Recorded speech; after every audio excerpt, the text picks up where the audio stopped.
Председател на комисија, почитувани колеги, почитувана јавност, заменик министер за финансии. Денеска имаме сет на закони на дневен ред на комисијава за, условно кажано, помагање на општините под превезот, закрила или оправдување дека ќе им помогнеме од финансиски аспект за справување со ковид пандемијата. Меѓутоа, она што е спорно и она што како контрадикција се произлегува од овие предлог закони и кои што би сакал да ги изнесам тука пред пратениците, пред јавноста, пред заменик министерот, се следниве. Она што мене ми е дилема и она што повторно добивам како чувство, тоа е дека секоја мерка нас не, односно вас како влада, како владеачко мнозинство, ви е задоцнет.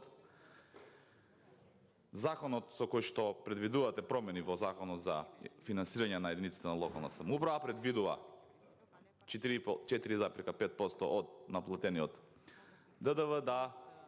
оди кон општините, а основа за процентот да се земе е средната вредност од трите последни години, со претпоставам возложување дека 2020 наплатата на ДДВ е помала и со тоа ќе им помогнете на општините и ќе се зголеми дотацијата која што тие треба да ја примат. Меѓутоа, буџетите на општините се донесени согласно законските обврски нивни, согласно законите во оваа држава, веќе се донесени и сега ќе мора да прават, предпоставувам, ребаланси и се ова пак комплицирано, пак задоцнато и ненавремено, како и впрочем со повеќето мерки кои што беа донесени. И зошто токму сега? Зошто токму оваа година? И зошто токму фокусот на единиците на локална самоуправа или општините? Одговорот е едноставен, затоа што во октомври имаме локални избори и праксата, начинот на кој што функционира оваа влада на чело со СДСМ е да почне да си подготвува терен за локални избори, па така кога имавме парламентарни избори се делеа ваучери на граѓани, сега тоа го заборавивме. Туристичките работници, угостителските работници, за нечиите оние погодени во најмногу во кризата ги забораваме, не се битни, сега фокусот на општините затоа што идат локални избори. Тоа е причината зашто вака во скратена постапка се носат овие закони. Факт е, и може да дебатираме колку сакаме, овдека да спотставуваме аргументи што не го прават колегите од власта, меѓутоа факт е дека општините во Република Македонија функционираат недомаќински, нерационално, управуваат со парите на граѓаните и генерираат долгови, долгорочни, кои што се на штета на интересот на граѓаните. Масовната партизација во јавните предпријатија основани од единиците на локална самоуправа во општините во Република Македонија е факт, неизбежен и кој колку сака може да го негира, меѓутоа граѓаните тоа го гледаат, тоа го чувствуваат.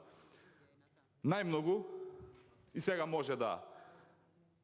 контрааргументираат колегите од СДСМ дека нешто им било наследено или не им било наследено, ама еве, општината од која потекнувам, Куманово, не може да наследат ништо од ВМРО ДПМН, за жал, затоа што 30 години СДСМ ја управува општина Куманово,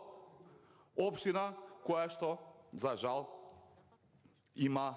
своји јавни предпријатија, кои што, освен тоа што се пренатрупани со партиски војници активисти на СДСМ, исклучиво генерираат загуби, генерираат долгови, а не го извршуваат јавниот интерес, за кој што, впрочем, основани се од општината и треба да го извршува, дали тоа во комуналниот дел, дали тоа во јавната чистота, гасификација, урбанизација и се она што како јавни предпријатија имаме во Куманово. И сега тука не може ВМРО ДПМН да биде виновен, затоа што никогаш не ги управувала тие јавни предпријатија и никогаш немала можност да генерира долгови, па имаме случаи во општина Куманово да јавните предпријатија под хипотека ставаат општински имот за да ги оправдаат или за да ги покријат тие долгови кои што истите ги генерираат. Значи, друга страна или друга контрадикторност која што овде се јавува, тоа е, за жал, на платата на ДДВ и за жал не е убаво министерот што не сака да ја чуе мојата дискусија и аргументација по однос на овој закон, меѓутоа ќе продолжам и ќе оставам на разумот и демократскиот капацитет на оваа влада. Па можевме по медиумиве изминатиот период да се изнаслушаме како премиерот Зоран Заев со проценти од 102, 103, 110% била поголема наплатата на данокот на додадена вредност во однос на 2019 година, како буџетот бил во добра кондиција, како било наплаќано сите оние даноци, давачки кои што државата требала да ги наплати, затоа што ете според него, неговата аргументација економијата била топ, мерките на владата биле одлични и се функционирало во државата како што треба, или она негова позната формулација дека ете блескаме. И сега ако блескаме, ако економијата е стабилна, ако наплатата на давачките е добра и подобра од 2019, ако ДДВ се собира заради подобрата економска активност на државата во поголеми износи финансиски, зошто потребата од носење на овој закон? Зошто тогаш на општините ќе им пресметувате средна вредност од трите последни години на соберен ДДВ? Зошто? Затоа што најверојатно 2020 не била баш така блескава, не биле баш така добри собирањето на ДДВ, не било баш така добра економската активност и нормално не биле баш толку добри ефектите од мерките кои што така блескаво се фали владата дека биле навремени, точни, прецизни и онака смислени како што треба да одговорат на предизвик. Друга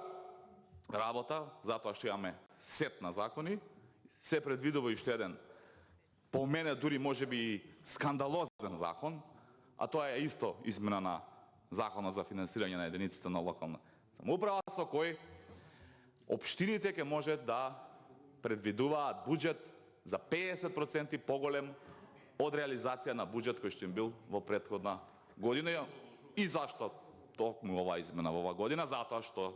се локални избори, па ќе си напумпаат буџет дуплиран од претходниот, па во тој буџет ќе си стават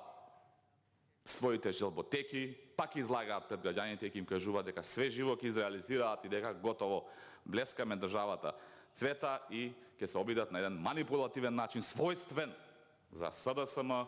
да придобијат што поголем број на гласови во локалните општини и потоа тие долгови ќе си ги решаваат во еден иден период, па повторно ќе се носат закони и парите на граѓаните повторно и повторно ќе се трошат недомаќински. Мислам дека доколку градоначалниците беа разумни во оваа криза, доколку се запреа привремените вработувања во општините и во јавните претпријатија, доколку се запреа непотребните вработувања во јавните претпријатија на партиски војници, доколку се намалија непродуктивните трошкови, средствата кои што овие градоначалници ќе ги имаа во локалните буџети ќе беа далеку поголеми на приходната страна од ова што сега со овие